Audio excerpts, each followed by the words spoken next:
Hi thinkers, welcome to the Android development playlist on ThinkX Academy. In the previous tutorials, we have already discussed how to create, how to register and log in with the Firebase user authentication. In this tutorial, we are going to see how to navigate from one activity to another.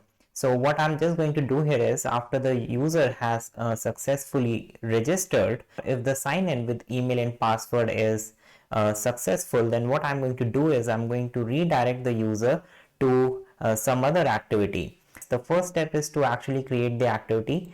So inside of your Java package, which in my case is com.ecommerce.thinkx, I will just right click here and you will see a new option here, and inside we have Java class, but here we will go on activity and you can see there are a lot of basic activity, empty activity. So I'm just going to create a empty activity. We can also create a bottom navigation activity, which we will discuss in the next tutorial. We will create a bottom navigation bar, right? So let's choose the bottom navigation activity here, right? So now it has some bottom navigation. Let's name this activity as the user activity because the user is going to get redirected to this activity, and the layout name is activity user.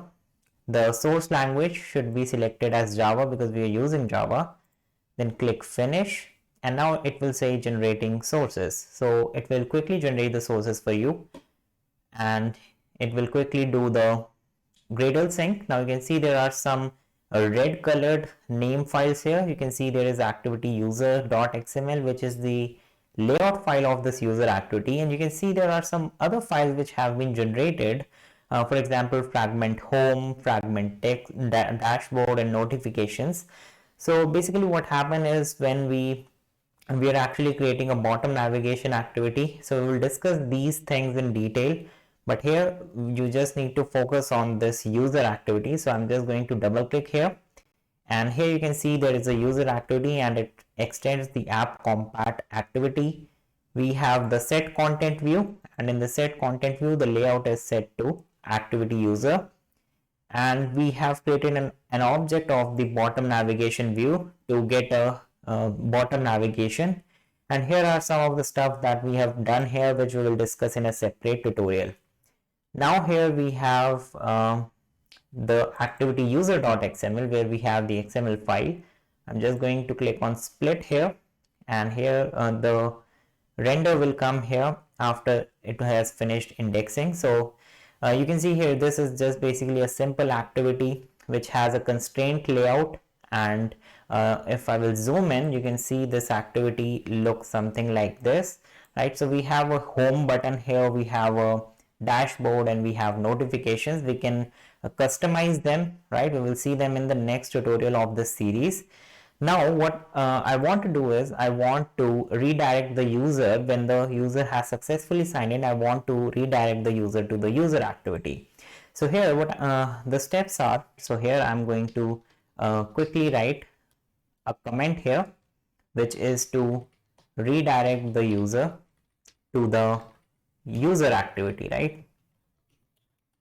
And here the steps are, the first step is to create an object of the intent class, right, using new intent, and inside of this we will have to give two parameters. The first parameter is going to be the activity, the current activity, which is main activity in our case, right? So main activity dot this will actually point to this activity.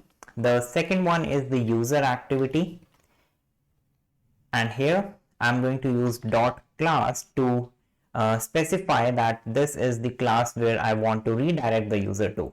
Now I've created an object of intent class here.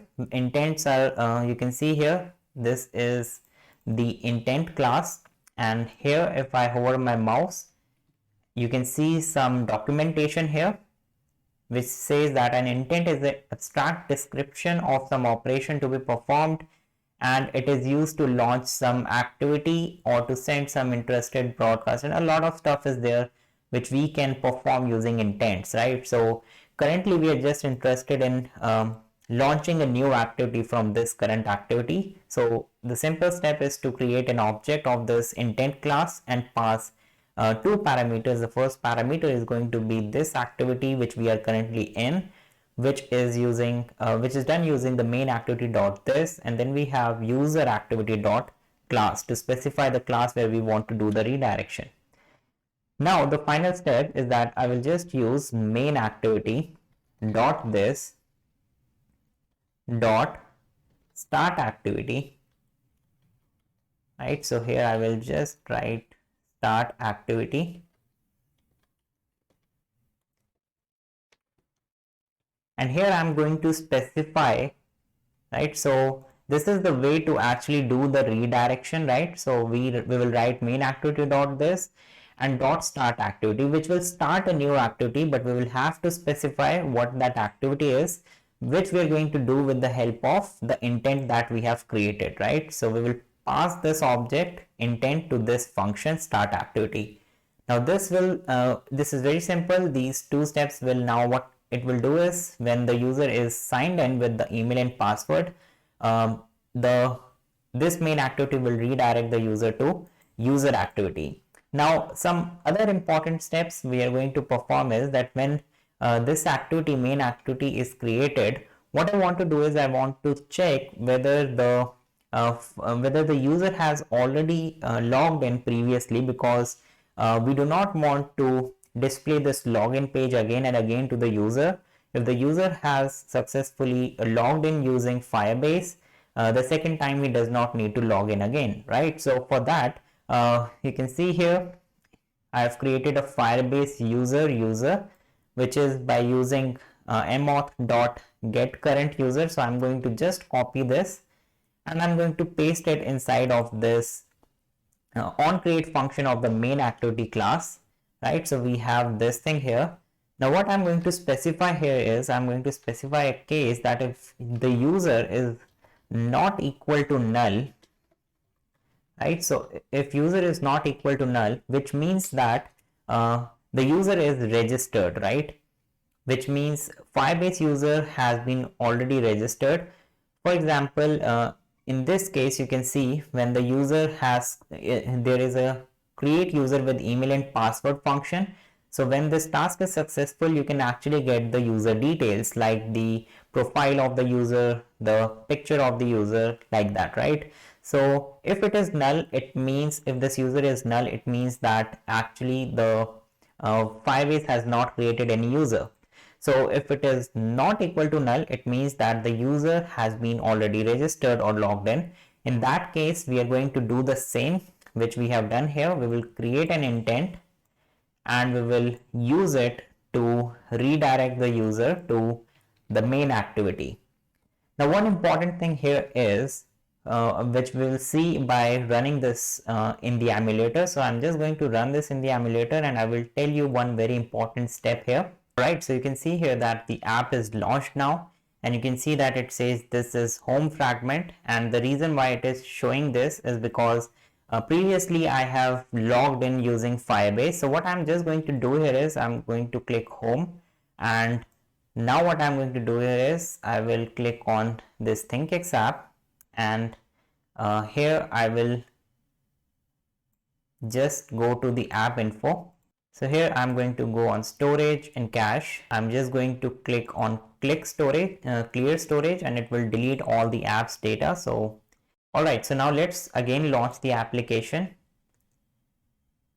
So since I've cleared all the data, it should not redirect me to here. So you can see here it is showing this login application.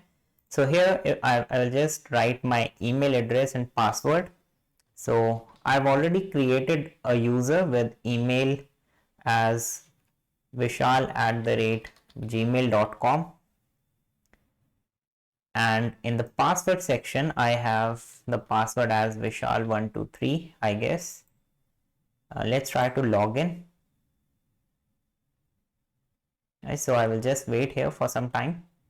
Alright, so you can see here we have successfully logged in, and this is the user activity where we are directed. Now one problem here is, which I was talking about, is that if the user will press the back button it is going to show this login activity. The reason is that when we are trying to redirect from one activity to another, for example, if I will click again login here, it will again redirect me to that activity, which is the user activity, but this login activity remains there in the stack, right? So it is not destroyed. So what I will have to do is I will have to make sure that I finish this activity once we have done the login part, right? So for that, there is just one easy thing. Just do a call to this finish function. After starting the activity, you can just call the finish function, and here also I'm going to do the same, right? So when the sign in is successful, we are just going to finish the activity. So it will finish the main activity when the user activity is created, right? So let's run this program again and see. You see here it is juicing up my CPU and RAM, right? So emulator takes a lot of CPU usage. You can see it is consuming all the 8 cores of this processor. It already has the cache enabled, so it will redirect me to the user activity only, which you can see here. Now if you press the back button here, you can see it is going to exit from the activity, right? So alright, so you can see dark theme here. If I will just disable the dark theme, you can see here in the application it is automatically it is displaying that. So that's the beauty of the material theme, and that's why material theme is suggested to use by the Google, because that makes things easier for the developers. So hope that you have liked this tutorial. Make sure to like this video and share it with your friends who want to learn Android development. We'll see you in the next tutorial where we will discuss about this main you can see bottom navigation buttons, which we will discuss in the next tutorial. So thanks for watching.